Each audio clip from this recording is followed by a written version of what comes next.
할렐루야. 오늘 이 아침에도 우리 하나님의 놀라운 사랑과 은혜가 여러분의 심령 안에 충만하시기를 간절히 기원합니다. 하나님의 은혜가 있을 때 우리는 하나님을 더 깊이 누리게 될 줄로 믿습니다. 오늘 에베소서 4장 말씀 가지고 너희가 구원의 날까지 라는 제목으로 같이 말씀을 나누겠습니다. 한번 따라 합시다. 너희가 구원의 날까지. 오래된 영화이기는 합니다만은 2004년도에 처음 개봉하였다가 2017년도 올해 다시 재개봉한 영화가 있습니다.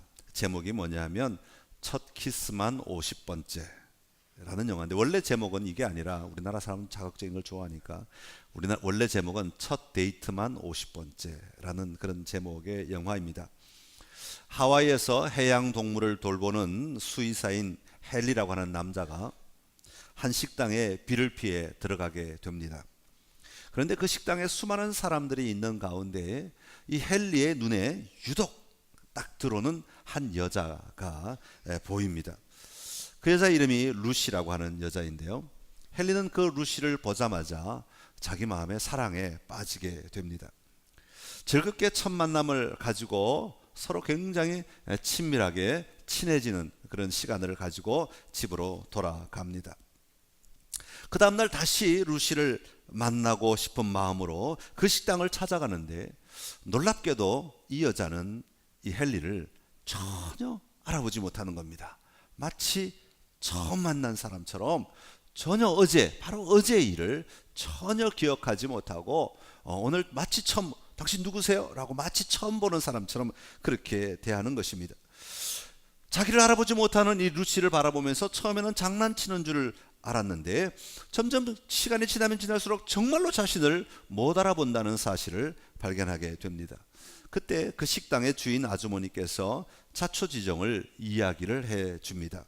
루시는 원래 학교 미술 선생님이었는데 아버지와 드라이브를 하던 중에 교통사고를 당해서 하루밖에 기억 못하는 단기 기억 상실증에 걸렸다는 것입니다. 매일 아침마다 이 루시의 아버지는 파인애플을 마치 처음 따온 것처럼 루시 앞에 가지고 와서, 봐라 내가 오늘 파인애플을 땄다 하고 자랑을 하고는 냉장고에 집어넣습니다. 그런데 이미 냉장고에는 파인애플로 가득 차 있는 거죠. 매일 같은 텔레비전 프로그램을 틀고 매일 밤마다 루시는 하얀 벽에 그림을, 미술 선생이다 보니까 이 하얀 벽에 그림을 그리는 것이 생일 선물입니다. 그러면 루시가 잠이 들면 그 아버지와 오빠는 또 밤마다 그 벽을 하얀 벽으로 페인트 칠을 해가지고 벽을 만들어 주는 것입니다. 이런 루시를 좋아하게 된 헨리는 매일 그녀를 만날 때마다 다른 방식으로 그녀에게 사랑을 고백합니다. 그러던 어느 날 이 헨리와 루시가 진전된 사랑이 아니라 그날따라 두 사람이 서로 사랑하고 있다는 것을 발견하게 됩니다. 그리고 헨리는 매일 아침마다 어제를 기억하지 못하는 루시를 위하여 비디오로 모든 것을 찍어 놓았다가 아침마다 보여주는 겁니다. 그제서야 이 루시는 자신이 기억상실증에 걸렸고, 매일 아버지가 나를 위해 파인애플을 구해오고 매일마다 아버지와 오빠가 밤마다 벽화를 지우는 작업을 하고 있다는 사실을 발견하게 됩니다. 이 영화는 단기 기억 상실증에 걸린 한 여자를 사랑하는 헨리의 이야기를 통해 끊임없는 사랑이 결국은 행복한 가정을 이루어내고 그 가정의 삶을 살아갈 수 있도록 만들어 주었다 하는 그런 이야기를 우리에게 소개하고 있습니다.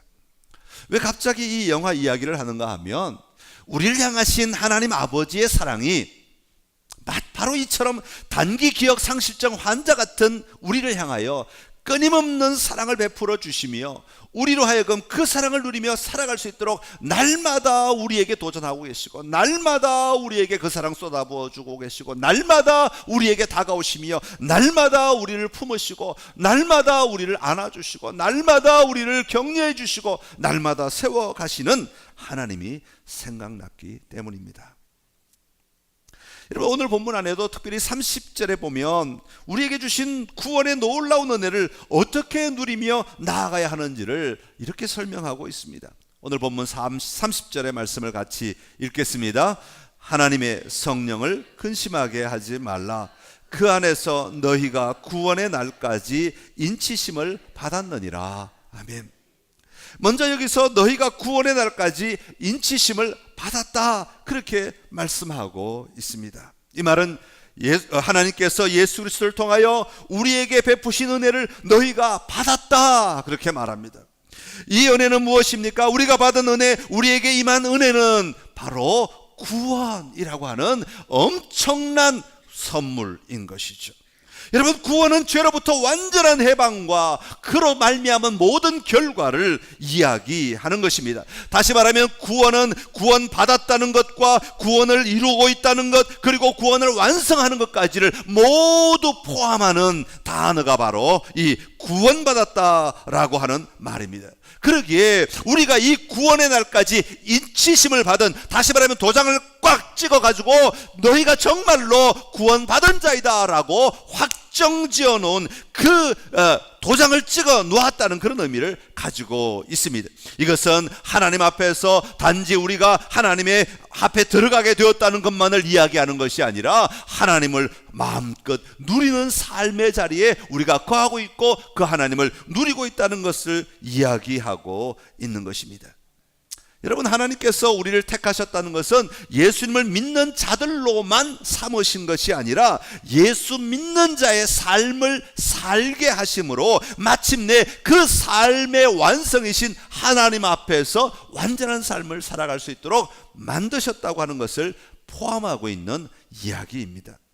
다시 정리하면 삼위일체 하나님이 구원하시기로 예정하셔서 창세전에 선택한 사람은 하나님의 때에 하나님이 반드시 부르신 그 사람을 하나님은 의롭다 칭하시고 그들의 삶 속에서 날마다 그 의로움의 열매를 맺게 하시며 마침내 주님 앞에 설 때 영화롭게 하셔서 끝까지 구원을 이루심과 동시에 그 구원받은 사람을 그 자리에 가기까지 절대로 포기하지 않으신다. 절대로 버리지 아니하신다. 절대로 내팽개치지 아니하신다. 하나님은 절대로 우리를 모른다 하지 않으시며 영원히 보호하신다는 것입니다.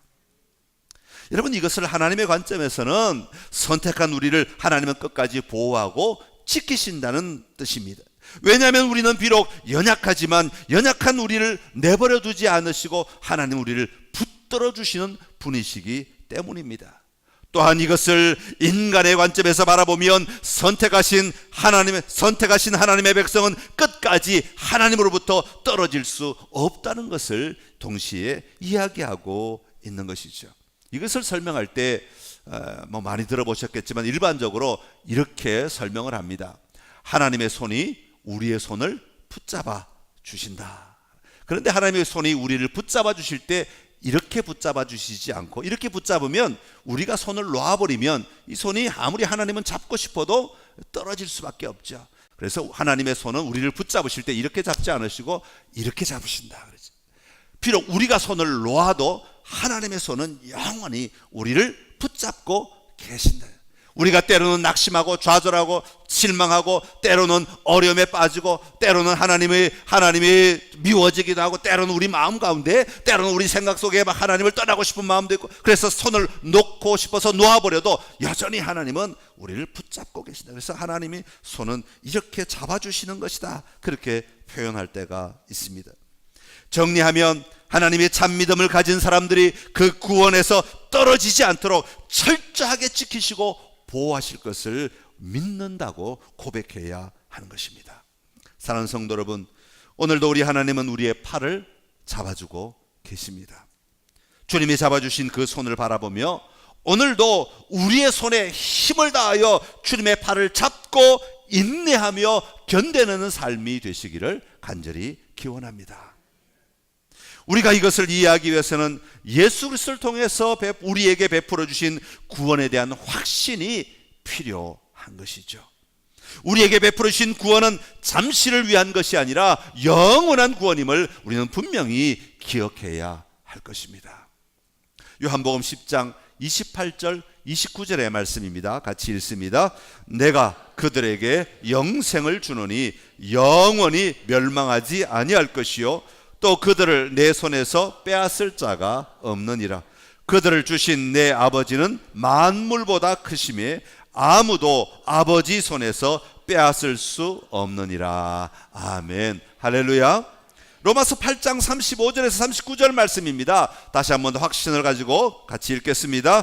누가 우리를 그리스도의 사랑에서 끊으리요 환난이나 곤고나 박해나 기근이나 적신이나 위험이나 칼이랴. 기록된 바 우리가 종일 주를 위하여 죽임을 당하게 되며 도살당할 양같이 여김을 받았나이다 함과 같으니라. 그러나 이 모든 일에 우리를 사랑하시는 이로 말미암아 우리가 넉넉히 이기느니라. 우리가 확신하노니 사망이나 생명이나 천사들이나 권세자들이나 현재일이나 장래일이나 능력이나 높음이나 깊음이나 다른 어떤 피조물이라도 우리를 우리 주 그리스도 예수 안에 있는 하나님의 사랑에서 끊을 수 없으리라. 아멘. 할렐루야. 할렐루야. 어떤 고통이 온다 할지라도, 어떤 위험이 온다 할지라도, 어떤 어려움이 우리에게 닥친다 할지라도, 어떤 연약함이 온다 할지라도 그것이 결코 예수 그리스도로 말미암는 하나님의 사랑에서 우리를 절대로 끊어놓을 수 없다. 우리를 하나님으로부터 갈라놓을 수 없다 말씀하고 있습니다. 여러분의 인생에, 여러분의 삶의 자리에, 여러분의 매일의 삶 속에 어떤 것도 우리를 하나님의 사랑에서 우리를 떼어놓을 수 없다고 말씀하고 있습니다. 하나님이 한번 선택하신 사람은 하나님이 절대로 놓지 않으시고 그 발을 꼭 붙들고 우리로 하여금 그 삶을 살아갈 수 있도록 만들어 주시는 것입니다. 이것이 죄와 죽음으로부터 완전히 석방된 자유인의 모습인 것이죠. 그래서 리덴아우라고 하는 분은 영원한 죄사함의 은혜를 가리켜서 이렇게 표현합니다. 참된 기독교인은 완전히 사면을 받은 것입니까? 아니면 조건부 집행유예를 받은 것입니까? 그렇게 질문하고 있습니다. 여러분, 집행유예는 뭔지 아시죠? 예, 죄가 있긴 있는데 이 사람의 죄를 얼마 동안 유예를 줘서 감옥에 가지 않고 그 유예가 끝날 때까지 아무 잘못을 하지 않으면 죄가 용서되지만 그렇지 않으면 감옥에 가야 된다는 것이죠. 잠시 미뤄둔다는 게 집행유예의 개념이죠. 그러나 완전한 사면은 뭐예요? 더 이상 지금부터 당장 죄가 없다라고 말하고 있는 거죠. 여러분, 지금 우리는 완전한 석방을 받은 사람들이라는 것이죠. 우리는 완전한 석방으로 인해 무조건 자유를 받았다라고 이야기하고 있는 것입니다. 더 이상 어떤 집행유예를 받은 자처럼 조건부 자유를 받은 자가 아니라고 하는 것입니다. 여전히 감옥 밖에 나왔음에도 불구하고 감시를 받고 있으며 추적당해야 하는, 또 아무 잘못을 저지를 수도 없는 어떤 연약함의 자리에 있는 그런 사람이 아니라 우리는 완전한 석방, 완전한 자유를 선포받은 사람이다, 그렇게 말씀하고 있습니다. 사랑하는 성도 여러분, 오늘 여러분은 영원히 죽을 수밖에 없는 죄로 인해 집행유예를 받은 자들이 아니라 완전한 석방, 완전한 사면을 받은 자들인 줄로 믿습니다. 오늘 그러기에 여러분이 살아가는 삶의 자리가 하나님이 허락하신 자유의 자리임을 기억하셔야 합니다. 우리 자리가 자유야. 우리는 분명히 자유인이기 때문에 오늘 우리가 살아가는 삶의 자리는 하나님이 우리에게 주신 자유의 자리, 그것을 기억하고 이 하나님의 나라의 자유를 누리며 살아가는 은혜가 저와 여러분에게 있기를 간절히 기원합니다. 미국에서 1863년 1월 1일 날 링컨이 노예 해방법을 선포하였죠. 1862년에 됐지만 1863년 1월 1일을 맞아서 공포를 하였습니다. 그리고 2년 뒤인 1865년에 미국 헌법에 수정 12조가 발표되어서 이 노예 해방법이 헌법 안에 들어가게 되었습니다.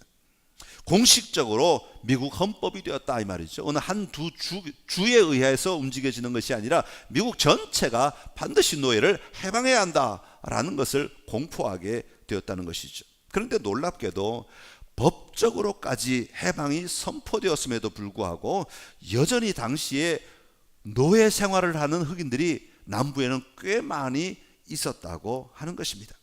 법적으로 백인 주인에게서 해방되었음에도 불구하고, 완전히 자유인이 되었음에도 불구하고, 당시 흑인들은 그 자유를 누릴 줄 모르는 사람들이 많이 있었다고 하는 것입니다. 여러분, 얼마나 안타까운 일입니까? 자유인이라고 말해줬는데도 불구하고, 법적으로 자유인이라고 선포를 했는데도 불구하고 여전히 노예의 삶을 살아가고 있는, 여전히 백인 주인 밑에서 그 모진 고통을 감당하며 목칼을 따는 노예의 삶을 살아가고 있는 그 모습이 얼마나 안타까운 일이냐 하는 것입니다. 여러분, 오늘 우리는 어떻습니까? 왜 우리는 하나님께서 은혜로 주신 구원의 은혜를 누리지 못하며 살아가고 있습니까? 아직도 죄의 권리를 뒤집어쓰고 마치 죄의 노예처럼 끌려다니며 죄에게 끌려다니며 살아가고 있느냐 하는 것입니다. 하나님께서 여러분을 택하셨음을 믿으십니까? 그렇다면 그에 합당하게 사는 자가 되어야 하는 것입니다. 연약한 나의 모습을 매일 고백하며 구원받은 사람답게 살 수 있게 해달라고 성령님의 은혜를 구하며 하루하루 그 은혜를 누리며 살면 되는 것입니다. 완전한 석방된 사람처럼 자유를 붙들고 자유를 누리며 사는 자가 되어야 하는 것입니다. 우리가 잘 아는 재미있는 이야기 가운데 이런 얘기가 있죠. 시골 할머니가 무거운 짐보따리를 머리에 이고 걸어가고 있습니다. 그런데 차 한 대가 지나가다가 그 모습을 보고 너무 안 돼서 차 문을 열고, 할머니 이 차에 타십시오. 그래서 차의 뒷자리에 할머니가 앉았습니다. 문을 닫고 한참을 몰고 가는데 운전사가 룸미러를 보니까, 아니, 할머니가 여전히 머리 위에 짐을 이고 계신 거예요. 그래서 운전사가 이야기합니다. 할머니, 짐 내려놓으세요. 왜 무거운 짐을 아직도 머리 위에 이고 계십니까? 할머니가 이야기합니다. 아이고, 내 몸 하나 태워주는 것만도 고마운데 이 짐까지 어떻게 내려놓느냐고.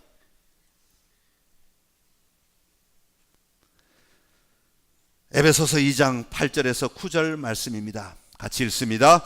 너희는 그 은혜에 의하여 믿음으로 말미암아 구원을 받았으니 이것은 너희에게서 난 것이 아니요 하나님의 선물이라. 행위에서 난 것이 아니니 이는 누구든지 자랑하지 못하게 함이라. 아멘. 할렐루야. 이것을 제가 좀 쉬운 성경으로 다시 읽어 드리겠습니다. 여러분은 하나님의 은혜 안에서 믿음으로 구원을 받았습니다. 여러분 스스로는 자신을 구원할 수 없습니다. 그러기에 구원은 하나님의 선물입니다. 또한 착한 행동으로도 구원받은 것이 아니므로 아무도 자랑할 수 없습니다. 사랑하는 성도 여러분, 우리가 택하심을 입은 것도 하나님의 은혜입니다. 더 나아가 우리가 하나님의 능력과 은혜로 오늘 우리가 살아가는 것입니다. 이것은 창세전에 우리를 선택하신 하나님 아버지의 사랑과 은혜인 것이죠. 이 은혜를 기억하며 사는 삶이 오늘 우리의 삶의 근원이 되어야 하는 것입니다. 그러게 우리는 구원받은 은혜, 완전한 석방받은 은혜, 하나님의 은혜로 우리가 하나님의 구원 열차를 타고 있음을 기뻐하며 감사하며 즐거워하며 살아가는 자가 되어야 하는 것이죠. 그래서 그리스도인 안에는 감사와 기쁨이 넘치는 삶이 되어야 하는 것입니다.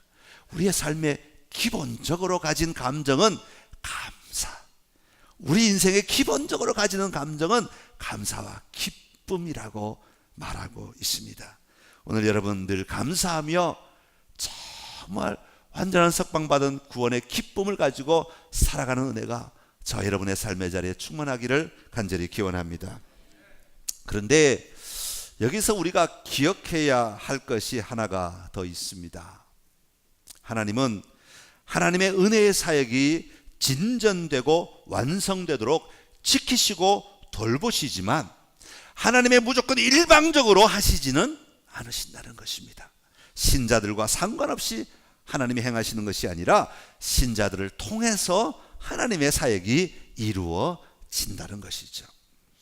하나님은 택하신 우리들에게 영원한 생명을 허락하셨습니다. 그리고 이 생명을 가진 우리에게 요구하시는 것이 있다는 말이죠. 너희가 이것을 해라, 너희가 이것을 감당해라 라고 말하는 것이죠. 그것이 바로 30절에 말하고 있는 것인데요, 30절에 보면 이렇게 말합니다. 하나님의 성령을 근심하게 하지 말라, 그렇게 말합니다. 하나님의 성령을 근심하게 하지 말라. 너희가 구원의 날까지 인치심을 받았다, 도장을 꽝 받았다. 그러니까 너희가 해야 할 일이 동시에 있다. 구원의 도장을 찍는 건 누가 하는 일이에요? 하나님이 하시는 일입니다. 그런데 너희가 감당해야 될 것은 뭐예요? 성령을 근심하게 하지 않는 것입니다. 이것은 우리가 해야 하는 일들이라는 것이죠. 너희가 이 구원의 삶을 살아가기 위하여 성령을 근심하게 하지 않는 삶을 살아내야 한다. 왜? 하나님과 멀어지지 않도록, 하나님으로부터, 하나님을 떨어져 있는 삶을 살지 않도록 하기 위함이라는 것이죠.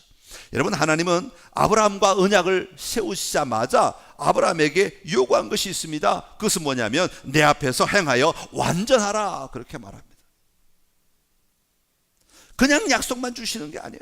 그냥 은혜만 베풀어 주시는 게 아니라 이 은혜가 너의 삶에 흘러가기 위해서는 네가 준비돼야 된다. 네가 통로가 돼야 된다. 완전하게 행하라. 그러면 이 은혜가 너에게 계속해서 흘러가서 네가 복이 될 것이다. 여러분, 이스라엘 백성들을 광야로 끌어오시고 시내산에서 율법을 주시면서 이스라엘 백성들에게 요구하는 게 있습니다. 너희가 반드시 제사장 나라와 거룩한 백성이 되어야 한다. 그렇죠. 너희가 제사장 나라가 되고 거룩한 백성이 되어야 한다. 예수님께서도 수많은 가르침을 사복음서에 우리에게 알려주고 있는데 끊임없이 반복하여 하시는 말씀이 무엇인가 하면 너희가 좋은 나무가 되어야 한다. 마음이 청결한 자가 되어야 한다. 하늘에 계신 아버지께서 온전하심 같이 너희도 온전해야 한다. 끊임없이 반복하여 말씀하고 계시는 것이죠. 사도 바울도 오늘 본문에서 17절부터 24절까지는 우리가 구원을 받은 자들로서 새 사람을 입어야 한다, 그렇게 말합니다. 구원을 받은 자답게 변화된 새 사람으로 너희가 살아가야 된다, 무장되어야 된다 하는 것이죠. 그러기 위해서는 옛 습관, 옛 사람의 습관을 버리는 자가 되어야 된다, 그렇게 말합니다. 다 읽어보진 못하겠지만 22절부터 24절까지 다시 한번 읽겠습니다. 22절부터 시작. 너희는 유혹의 욕심을 따라 썩어져가는 구습을 따르는 옛사람을 벗어버리고 오직 너희의 심령이 새롭게 되어 하나님을 따라 의와 진리의 거룩함으로 지으심을 받은 새 사람을 입어라. 아멘. 그런 다음에 25절부터 29절까지는 마귀에게 틈을 주지 말라고 요구하고 있습니다. 이것이 바로 성령을 근심하게 하지 않는 방법이라고 말하는 것이죠. 마귀에게 틈을 주지 않기 위해서는 어떻게 해야 됩니까? 여러분, 우리의 삶의 자리에 마귀가 언제나 호시탐탐 노리고 있는데 우리가 기회를 줄 때에만 마귀가 우리에게 들어오는 거예요. 여러분, 하나님이 여러분이 마귀에게 기회를 주지 않고 성령으로 충만한데 마귀가 우리에게 들어오는 것이 아니라, 마귀는 우리가 기회를 줄 때 우리를 공격해. 우리가 허락할 때 공격해요. 언제 허락하는 것입니까? 거짓말할 때. 그렇기 때문에 마귀에게 틈을 주지 않기 위해서는 거짓을 버려라, 그렇게 말하는 것이죠. 참된 것을 말해야 한다는 것입니다. 분을 내어도 죄를 짓지 말아야 한다고 말합니다. 해가 지도록 분을 품지 말아야 한다고 말하는 것이죠. 여러분, 화가 나 있을 때는 세상의 온갖 생각들이 먼저 들어옵니까? 하나님의 귀한 거룩한 말씀이 내 안에 먼저 들어옵니까? 화날 땐 배는 게 없죠. 내가 분노하고 있을 때는 우리 마음 안에 세상의 온갖 더러운 것들이 다 들어오기 시작합니다. 저걸 죽여 말아요. 저걸 한 대 패 말아. 저걸 집 밟아 말아. 내가 저것보다 힘이 없어? 내가 저걸 부셔버려 말아. 화가 나면 우리 안에는 마귀가 공격할 틈을 주는 거야. 그러니까 하나님, 사도 바울은 뭐냐면 해가 지도록 분을 품지 말아라 그러는 거예요. 주님도 그러시죠. 여러분, 이 화의 문제를 처리하지 않으면 우리가 성령을 근심하게 할 수밖에 없다는 것을 이야기합니다. 그런 삶을 살아내기 위해 도둑질하는 자는 도둑질하지 말아야 한다고 말합니다. 여기서 그치는 것이 아니라 더 나아가 가난한 자에게 구제할 수 있도록 자신의 삶이 변화되어야 한다는 것이죠. 자기 손으로 수고하여 선한 일을 해야 합니다. 더러운 말을 하지 않는 것에서 그치는 것이 아니라 덕을 세우는 선한 말을 하는 자가 되어야 한다고 말합니다. 31절에서 32절 말씀입니다. 같이 읽습니다. 너희는 모든 악독과 노함과 분냄과 떠드는 것과 비방하는 것을 모든 악의와 함께 버리고 서로 친절하게 하며 불쌍히 여기며 서로 용서하기를 하나님이 그리스도 안에서 너희를 용서하심과 같이 하라. 아멘. 할렐루야. 이것을 사도 바울은 갈라디아에서 이렇게 말합니다. 갈라디아서 5장 1절의 말씀입니다. 시작. 그리스도께서 우리를 자유롭게 하려고 자유를 주셨으니 그러므로 굳건하게 서서 다시는 종의 멍에를 매지 말라. 아멘. 할렐루야.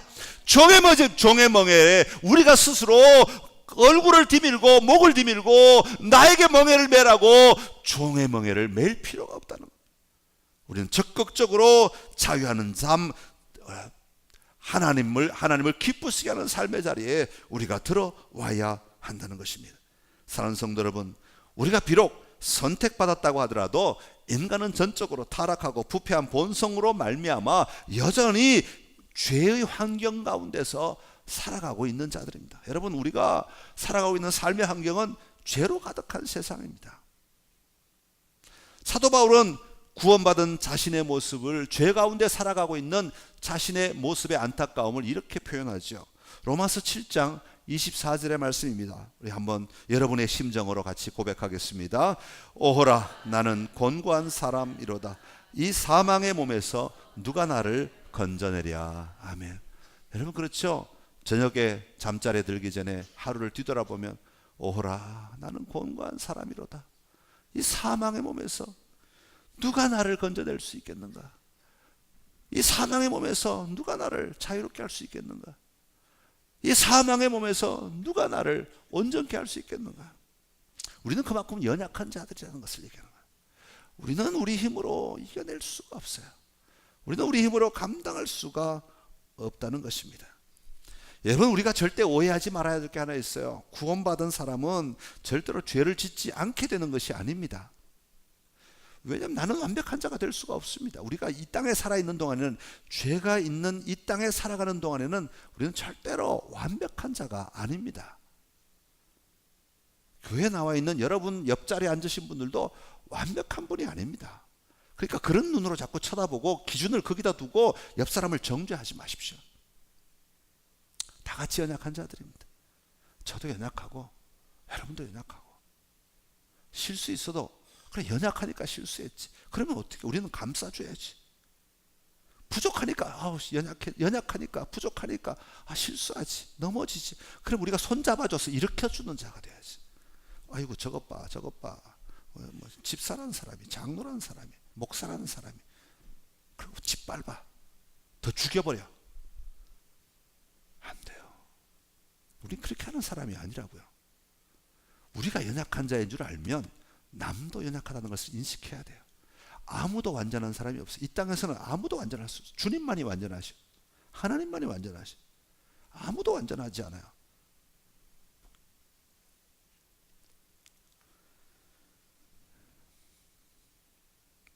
집을 나갔던 당자를 끊임없이 기다리시는 아버지만이 완전하세요.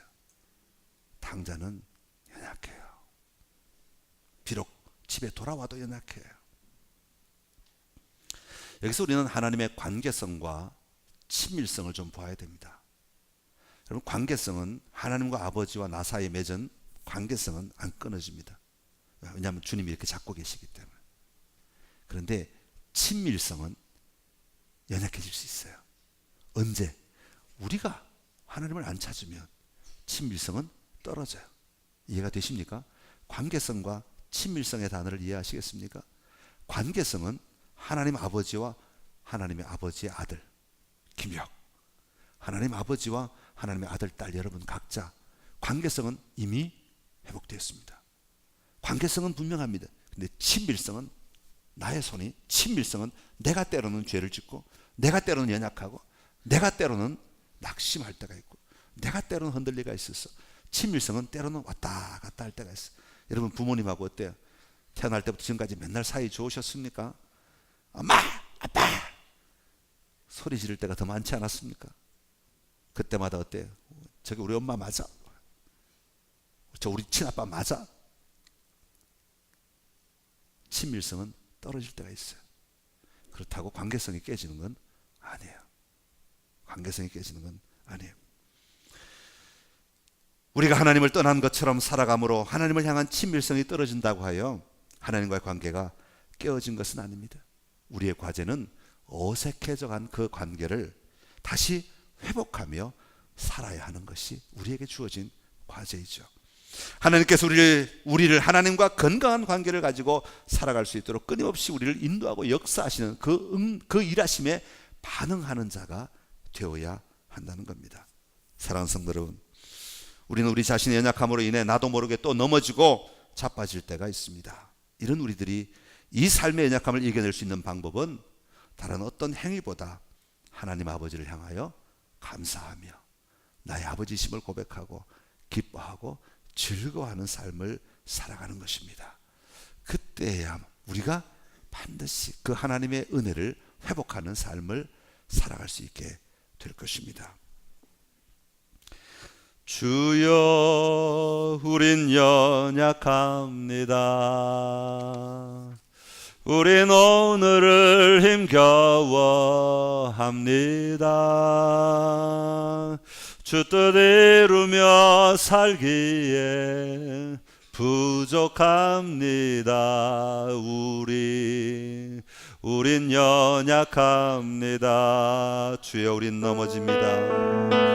주여, 우린 넘어집니다. 오늘 하루 또 실수합니다. 주의 긍휼을 구하는 죄인입니다. 우리 주만 바라봅니다.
운전하신 그 주님 앞에 좀 같이 기도하기를 원합니다. 하나님, 나를 구원으로 도장 찍어 주셔서 확정 지어 주셔서 감사합니다. 구원의 확신에 대한 고백을 좀 먼저 하기를 원합니다. 이 구원에 합당한 삶을 살아가기를 원합니다. 하나님, 내가 성령을 근심하게 하지 않는 삶을 살아내기를 원합니다. 주님과 언제나 친밀한 삶을 살아가기를 원합니다. 주님을 언제나 누리며 나아가기를 원합니다. 주님을 누림으로 내가 이 죄악된 세상에서 승리하며 나아가기를 원합니다. 주여, 나를 도와 주시옵소서. 주여, 나의 은혜를 베풀어 주시옵소서. 주여, 나와 함께 주시옵소서. 우리 주님 한번 잡고 같이 기도하겠습니다. 주여,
하나님 아버지, 은혜를 감사합니다. 죄 가운데서 죽을 수밖에 없는 우리들을 하나님의 은혜로 구원하여 주시고 도장까지 찍어서 보증하여 주셔서 감사합니다. 아버지, 구원의 완성을 이룬 날까지 우리는 지금 달려가고 있는데, 하나님 아버지, 이 달려가는 삶의 자리에 죄악된 세상이기 때문에 아버지, 여기서 우리는 세상을 바라보며 넘어질 때도 있고 깨어질 때도 참 많이 있습니다.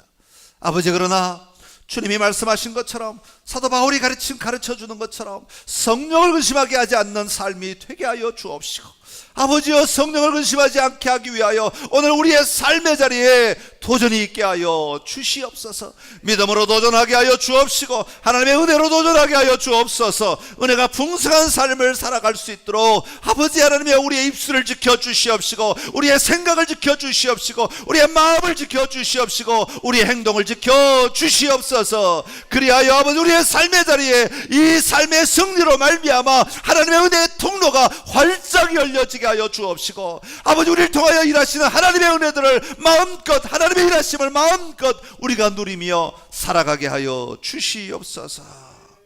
우리를 통해 영광 받으시고, 우리를 통해 기뻐하시고, 우리를 통해 즐거워하실 하나님을 찬양합니다. 주님, 오늘 우리의 삶의 자리에 더 큰 은혜로 역사하여 주옵소서. 예수님의 이름으로 기도드립니다. 아멘, 아멘.